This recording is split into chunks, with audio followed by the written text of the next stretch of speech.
Pour la mission pile à combustible, deux robots travaillent en équipe.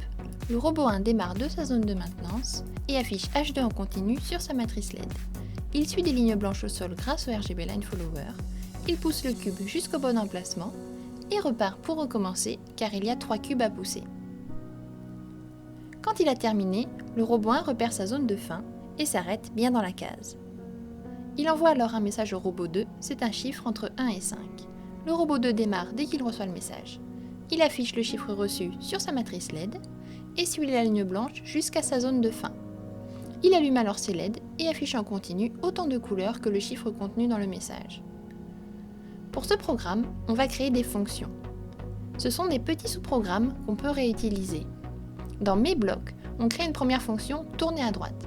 On y insère un bloc action tourner à droite pendant une demi-seconde pour initier la rotation, puis une action répéter jusqu'à et la condition sur l'état 1001 du RGB Line Follower. La fonction fait tourner le robot à droite jusqu'à ce qu'il se place bien à cheval au-dessus de la ligne. Quand la condition est remplie, le robot s'arrête. On crée ensuite une autre fonction tourner à gauche, exactement sur le même modèle, pour que le robot tourne à gauche et se raccroche à la ligne au sol. On crée une troisième fonction pour le suivi de ligne, appelée avancer. C'est le suivi différentiel du RGB Line Follower. On définit deux variables pour gérer la vitesse des deux roues, une pour la roue gauche et une pour la roue droite. Le suivi de ligne différentielle est expliqué dans les tutos sur le RGB Line Follower. N'hésite pas à aller les revoir si besoin. On a maintenant une fonction avancée qui permet au robot de suivre la ligne au sol. Cela va nous servir plusieurs fois. On prépare une dernière fonction, pousser le cube, car c'est une suite d'actions que le robot doit faire 3 fois. L'avantage de la fonction, c'est qu'on la code une fois et après, on l'utilise autant qu'on veut. Dans la suite pousser le cube, le robot commence par avancer jusqu'à ne voir que du blanc, c'est l'état 4x0. Le cube est en place, le robot s'arrête et marque une pause, puis il va reculer jusqu'à détecter le croisement. Pour cela, on initie la marche arrière avec un bloc reculé pendant une seconde, puis une condition jusqu'à avec comme déclencheur les états du capteur. Si on éclaire en bleu avec le capteur, à l'intersection, le carré jaune sera détecté comme du fond. On met donc en condition le fait que RGB2 et RGB3 détectent du fond, mais c'est le carré jaune. Le robot recule jusque-là. Quand le robot détecte le croisement, il s'arrête. Il avance un peu pour se centrer sur l'intersection, puis il tourne à droite. On appelle la fonction créée tout à l'heure. Le robot recule légèrement pour ne pas dépasser de l'intersection et la fonction pousser le cube est terminée. On pourra l'appeler dans notre programme principal.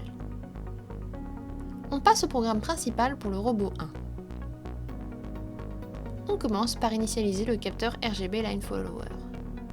On met l'éclairage en bleu pour voir les carrés jaunes au sol.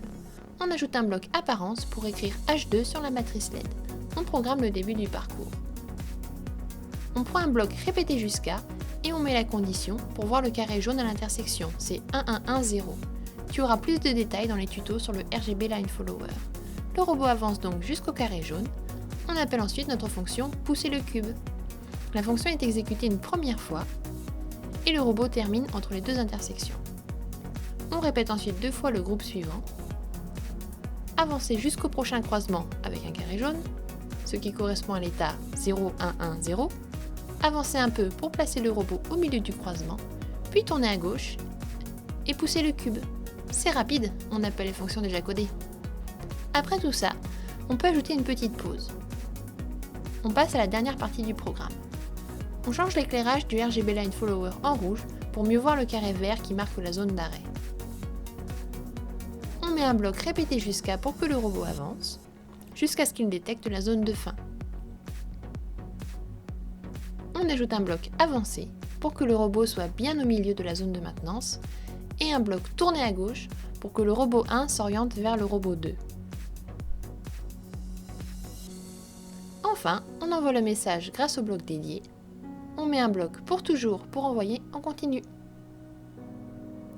Pour le robot 2, on crée d'abord une fonction réception message. Cette fonction va servir à stocker le message reçu du robot 1. On met une condition si alors et une condition d'égalité. On vérifie si le contenu du message reçu est égal au texte 1. On crée une variable messagière qui va stocker le message reçu sous forme de nombre. On duplique pour couvrir tous les cas et attribuer une valeur à la variable en fonction du message reçu de 1 à 5. On crée notre fonction « Allumer les lumières » pour la fin du parcours. On met une condition « Si alors » pour vérifier le message reçu stocké dans la variable « Message hier ». Si la valeur est égale à 1, alors on affiche une couleur. Si la valeur est 2, alors on affiche deux couleurs différentes et ainsi de suite. On fait la même chose pour 3, 4 et 5. Il ne faut pas oublier les blocs pour toujours pour afficher les couleurs en continu. Enfin, voyons le programme principal du robot 2. On ajoute les blocs pour le RGB Line Follower. On définit la variable message hier à 0 au cas où il y aurait quelque chose en mémoire. On met une condition d'attente pour déclencher l'action, comme dans le tuto sur la communication entre les robots. On répète la fonction réception du message jusqu'à ce que la variable message hier stocke une valeur qui n'est pas 0. On affiche cette valeur stockée sur la matrice LED. Ensuite, le robot se déplace en suivant la ligne au sol. On met une condition répétée jusqu'à détecter la zone de fin. On imbrique une condition sur le virage à angle droit que l'on repère à l'aide de l'état du capteur. Quand le robot détecte l'angle droit, il avance un peu et tourne à gauche avec la fonction, sinon il avance. Le robot avance un peu pour s'arrêter bien dans la zone de fin. On appelle la fonction pour allumer les lumières et voilà. Ces programmes pour les robots 1 et 2 sont une indication. À toi de les améliorer pour tenir compte des réglages de tes robots, de l'éclairage ambiant ou de l'état du tapis et ainsi réussir la mission. Et maintenant, à toi de coder!